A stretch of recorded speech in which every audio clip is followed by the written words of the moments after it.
പൂവായി ശംഖോടു നീരായി വണ്ടോടു തേനായി നെഞ്ചോടു നേരായി വന്നു നീ കളഭമഴ തോരാതെ കുളിരലിയും എന്നിൽ തൊട്ടു സൂര്യൻ രോമാഞ്ചം കണ്ണേ കണ്ണേ പൊന്നോടു പൂവായി ശംഖോടു നീരായി വണ്ടോടു തേനായി നെഞ്ചോടു നേരായി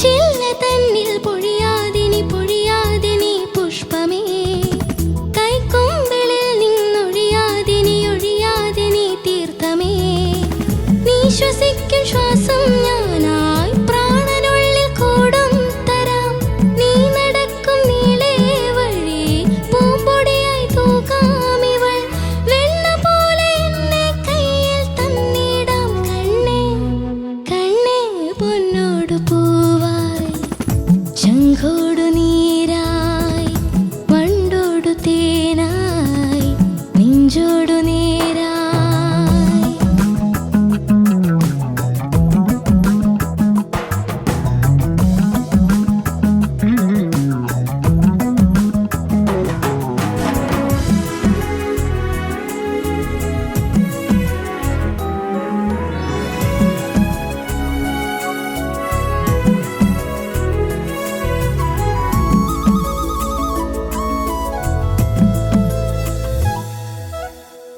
എന്നെങ്ങും എന്നെ പിരിയാതെ നീ സ്വന്തമേ കണ്ണോരമെന്നും മറയാതെ നീ വർണ്ണമേ നീ നനയ്ക്കും തോപ്പിൽ ഞാനാ മോഹമുള്ള പൂവായിടാം ജീവൻ ഞാൻ കോരാമിളം മാമ്പലിലെ സ്നേഹാമൃതം നിത്യമായി മുന്നിൽ ചേരാം മണ്ണിൽ ഞാൻ കണ്ണേ കണ്ണേ പൊന്നോടു പൂവായി ശംഖോടു നീരായി വണ്ടോടു തേനായി നെഞ്ചോടു നേരായി വന്നു നീ കളഭമഴ തോരാതെ കുളിരലിയും എന്നിൽ തൊട്ടു സൂര്യൻ രോമാഞ്ചം കണ്ണേ കണ്ണേ പൊന്നോടു പൂവായി ശംഖോടു നീരായി വണ്ടോടു തേനായി നെഞ്ചോടു നേരായി കണ്ണേ, കണ്ണേ, അമ്മയാ എന്താ ശരത് സാറിന്റെ പാട്ട് ടെൻഷൻ ഉണ്ടായ? ഇപ്പൊ കുറച്ച് ടെൻഷൻ ഉണ്ടായിരുന്നുള്ളൂ, കാരണം ഞാൻ ഇതിനു മുമ്പേ പാടിയിട്ടുണ്ടായിരുന്നല്ലോ ശരത് സാറിന്റെ പാട്ട്. അതുകൊണ്ട് ടെൻഷൻ ഇല്ല. ഏതായിരുന്നു അത്? മായാമഞ്ചലിൽ പാടിയിട്ടുണ്ടായിരുന്നു, പിന്നെ കരയാതെ കണ്ണുറങ്ങും പാടിയിട്ടുണ്ടായിരുന്നു. അതുകൊണ്ട് എക്സ്പീരിയൻസ് ഉണ്ട്. അതെ, അതുകൊണ്ട് No എനിക്ക് വലിയ tension. കുഴപ്പമില്ലായിരുന്നു. No ശരത് സാറിന്റെ tension. റൗണ്ടോ എന്താ പ്രശ്നം? ഓക്കെ, ചോദിച്ചു നോക്കാം. ചേച്ചി അമ്മയെ കുട്ടി എന്താ മാം? സുന്ദരി കുട്ടിയായിട്ടുണ്ട്. Thank you ma'am. Superb selection. Thank you ma'am. മനോഹരമായിട്ട് പാടി. Thank you ma'am. ഒരു സ്വീറ്റ് വോയിസ് ആണ് അമ്മയുടെ. എന്താ എങ്ങനെയാ പറയാ, നമ്മള് ഈ ഷുഗർ ക്യൂബ് ഇങ്ങനെ ചായയിലൊക്കെ ഇട്ടിട്ട് നമ്മളിങ്ങനെ 2-3 ക്യൂബൊക്കെ ഇട്ട് ഷുഗർ ഇങ്ങനെ മിക്സ് ചെയ്ത് കുടിക്കുന്ന പോലെ ഒരു സ്വീറ്റ് വോയിസ് ആണ് താങ്ക് യു അമ്മയുടെ. മാം. എനിക്ക് ഒരുപാട് ഇഷ്ടപ്പെട്ടു. പിന്നെ നമ്മുടെ ശരത് സാറിൻ്റെ ബ്യൂട്ടിഫുൾ ആയിട്ടുള്ള ഒരു ഡിഫറെൻ്റ് ആയിട്ടുള്ള ഒരു കോമ്പോസിഷൻ ആയിരുന്നു. നമ്മളെല്ലാവരും ആ സമയത്ത് വളരെ ഹിറ്റായിട്ട് എല്ലാ വേദികളിലും പാടി നടന്ന ഒരു പാട്ടാണ്. ചിത്ര ചേച്ചിയുടെ അതിമനോഹരമായ ശബ്ദത്തിൽ ഇറങ്ങിയ ആ പാട്ട്. ആഹാഹാ, ഇത് വല്ലാത്തൊരു ഫീലാണ് ആ പാട്ടിന്. അത് ഏകദേശം മോള് കൊണ്ടുവന്നു എന്ന് തന്നെയാണ് എനിക്ക് തോന്നിയത്. കുറച്ചുകൂടി ഒരു കോൺഫിഡൻസ് ലെവൽ ആവാമായിരുന്നു എന്ന് തോന്നി. കാരണം ചില ഭാഗങ്ങളൊക്കെ ഭംഗിയായിട്ട് പാടുന്നത് കുറച്ചുകൂടി ഒരു കോൺഫിഡൻസ് ഉണ്ടായിരുന്നു, ഒരു വോയിസ് പ്രസൻസ് വന്നതിന്. ചില സ്ഥലത്ത് ഒതുങ്ങിപ്പോന്നു. അത് കുറച്ചുകൂടി ധൈര്യമായിട്ട് പാടായിരുന്നു. ഇതിൽ പ്രത്യേകിച്ച് അങ്ങനെ തെറ്റ് കുറ്റങ്ങൾ പറഞ്ഞതല്ല, കുറച്ചുകൂടി ഇനി മുന്നോട്ട് പാടും ഇതുപോലത്തെ സോഫ്റ്റ് പാട്ടുകളായാലും ഏത് പാട്ട് പാടുമ്പോൾ കുറച്ചുകൂടി ഒരു വോയിസ് പ്രസൻസ് ആവാം. ഒരുപാട് ബഹളം എന്നല്ല, കുറച്ചുകൂടി. അപ്പോൾ നമുക്ക് ആ സംഗതികളൊക്കെ ക്ലീൻ ആയിട്ട് കേൾക്കാം, കുറച്ചുകൂടി ക്ലീൻ ആവും കേൾക്കുമ്പോൾ. Okay, otherwise A very good attempt. നല്ല പാട്ട്, നല്ല selection. Thank you ma'am. God bless you. Thank you ചേച്ചി. ശ്രീറാം സർ, തത്സമയം ഒരു പെൺകുട്ടിയിലെ ശരത് സാറിന്റെ ഒരു പാട്ട് സാറാണ് പാടിയത്. അതെ, അതവിടെ ഇരിക്കട്ടെ. നമ്മുടെ അമ്മയെ അസലായിട്ട് പാടിട്ടോ. Thank you sir. ഈ പാട്ട് വന്നിട്ട് ഇതിന്റെ craft work it is amazing. അത് അണ്ണനെ വെച്ചുകൊണ്ട് തന്നെ പറയാം. കാരണം വെച്ചാൽ ഒരു മ്യൂസിക് ഡയറക്ടറുടെ ഒരു കയ്യൊപ്പ് എന്ന് പറയില്ല, അതൊക്കെയാണ് ഇതിന്റെ സാധാരണ. അതിൽ ഇങ്ങനെയുള്ള പാട്ടുകളൊക്കെ വന്നിട്ട് നമ്മൾ ചോക്ലേറ്റ് സോങ്സ് ആയിട്ട് അങ്ങ് കരുതും. പക്ഷെ ഇതിനകത്ത് അങ്ങനെ അല്ല. ഇത്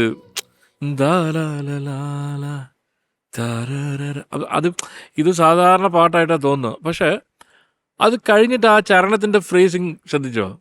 എന്റെ അറിവിൽ അങ്ങനെ ഒരു ഫ്രേസിങ് ഇതുവരെ ഞാൻ കേട്ടിട്ടില്ല സത്യം. ഒരു പാട്ടിലും. എന്താ മഞ്ജരി, അതൊക്കെയാണ് ഒരു അത് സിമ്പിൾ ആൻഡ് ഹംബിൾ. അതേ നേരത്തിൽ ചിന്തിക്ക വെക്കരുത് പറയും നമ്മൾ തമിഴില്. സോ ആ ഫ്രേസ് ഒക്കെ വന്നിട്ട് മോൾ അസലായിട്ട് പാടി. ആൻഡ് ഇതിനകത്ത് ഏറ്റവും ഡിഫിക്കൽട്ട് സിനാരിയോ വിത്ത് ശരത്തണ്ണൻ is he use to sing that song. ഒരു മ്യൂസിക് ഡയറക്ടർ അടുത്ത് പാടാൻ പോയി കഴിഞ്ഞാൽ ഇത് നിങ്ങളെ കൊണ്ട് പാടാൻ പറ്റുമോ എന്ന് ചോദിക്കാനുള്ള ആ ഒരു ഉത്തരവും നമ്മൾ വഴിമുട്ടി നിൽക്കും. കാരണം അദ്ദേഹം പാടി കാണിക്കും. അതാണ് such A wonderful singer. And അതിന്റെ ഫ്രേസിങ് എനിക്ക് തോന്നുന്നത് ഇത് പക്ഷേ എണ്ണം ട്യൂൺ കൊടുത്തിട്ട് ട്യൂൺ കൊടുത്ത് എഴുതിയതാ. ഞാൻ വിചാരിച്ചു പാവം ബി ആർ സാർ ലിറിക്സിന്റെ. കാരണം ചില ഫ്രേസ് ഒക്കെ വന്നിട്ട് ആ പാട്ടും ലിറിക്സും ആ ട്യൂണും അത്രയും ഒട്ടി നിൽക്കും. ചിലതൊക്കെ അങ്ങനെ വരുന്നതാണ്. അത് ഇറ്റ് ഡിപ്പെൻഡ്. അത് നമ്മളുടെ യോഗം എന്ന് വേണമെങ്കിൽ പറയാം. And orchestration as usual fantastic.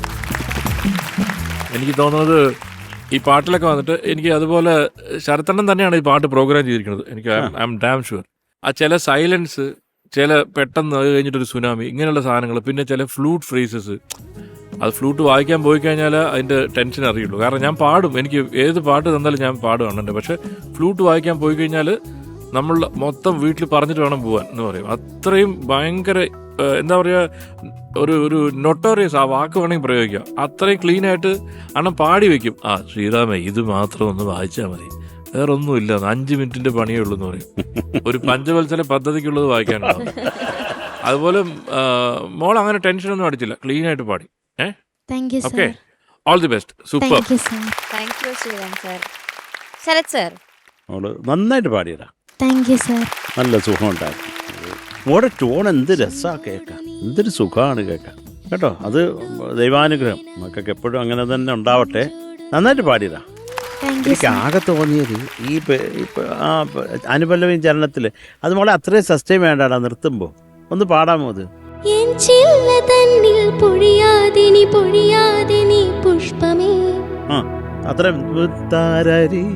അത്രയും മതി. പുഷ്പമേ, അത്രയും നീണ്ട ഒരു പുഷ്പമില്ല നമുക്ക് കേട്ടോ. അത്രയും മതി, എങ്കിലേ അതിനൊരു അഴകുള്ളൂ കേട്ടോ.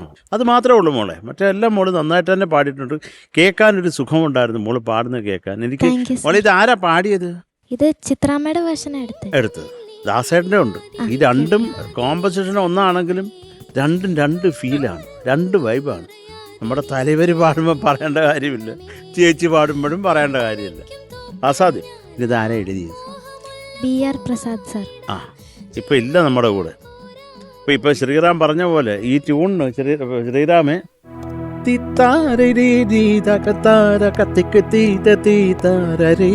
എന്നാണ് ട്യൂൺ. അപ്പൊ ചില്ല തന്നിൽ പൊഴിയാതെ നീ എന്നാ എഴുതിയിരുന്നത്. നമ്മുടെ BR മനസ്സിലാക്കാൻ തന്നെ ഒരു യുഗം വേണ്ടി വരും. കാരണം അത് സാധാരണ സത്യമല്ല. നമ്മള് പെട്ടെന്ന് ഈ സാധനം പെട്ടെന്ന് കൈ നിൽക്കില്ല. അത് മാത്രമല്ല മലയാളം ആയതുകൊണ്ട് 3 വാക്ക് മിനിമം, മറ്റേ 3 അക്ഷരമുള്ള വാക്കേ വരുള്ളൂ. ഇതിന്റെ കൂടെ ഒരു പാട്ട് പാടാനുള്ള ഒരു മഹാഭാഗ്യം എനിക്കും ഉണ്ടായിരുന്നു. വളരെ സിമ്പിൾ ആയിട്ടുള്ളൊരു സോങ് ആയിരുന്നു അത്. അത് പാടിയ ശേഷം നേരെ പിന്നെ അവിടെ തന്നെ ഓടി രക്ഷപ്പെട്ടു കയറി. നല്ല അതും എല്ലാം ട്രെയിനിന്റെ ഹോണൊക്കെ വന്നിട്ട് ഒറിജിനൽ ട്രെയിനിന്റെ ഹോൺ സാമ്പിൾ ചെയ്ത് ആ പാട്ടിനകത്ത് കയറ്റി അത് ട്യൂൺ ചെയ്ത് അത് കാര്യം ട്രെയിനിനകത്തായിരുന്ന അങ്ങനെ ഒരു സിറ്റുവേഷനാണ് എൻ്റെ അടുത്ത് പറഞ്ഞത്. അപ്പോൾ റിതം പാറ്റേൺ വരെ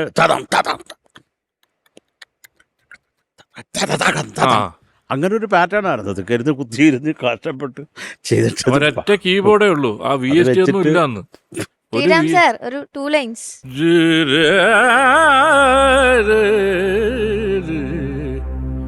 ഓ തിങ്കൾ പക്ഷി കാർമേഘം മൂടും വാനിൽ മറഞ്ഞോ, ഓ കണ്ണീർ മുത്തായി മഞ്ഞു നീർ പോൽ ഭൂവിൽ പൊഴിഞ്ഞോ, നിലാപ്പൂച്ചൂകും രാവിനായി സദാ നെയ്യാമ്പൽ കേഴവേ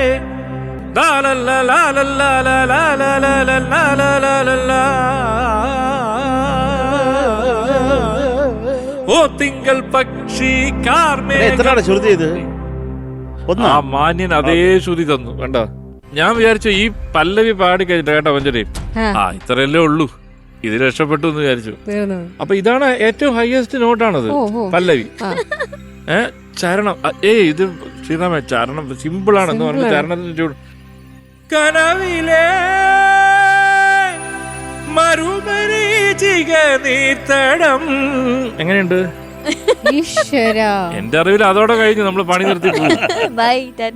പക്ഷെ എനിക്ക് ആ ഫ്രേസ് ഓ കൊണ്ടൽ നാദമായി മാറുമീ മാർത്തടം, അത് അണ്ണന്റെ മാസ്റ്റർ പീസാണ്. മാർത്തടം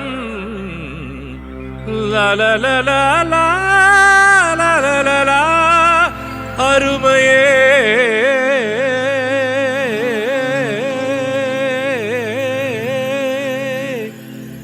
അപ്പൊ ഞാൻ പാടിക്കൊണ്ടിരിക്കുക, അണ്ണ നിർത്തട്ടെ എന്ന് ചോദിച്ചു. കാരണം ഇത് തീരണമല്ലോ, അത് അത്രയും ശ്വാസം എടുത്ത് പാടണം അത്.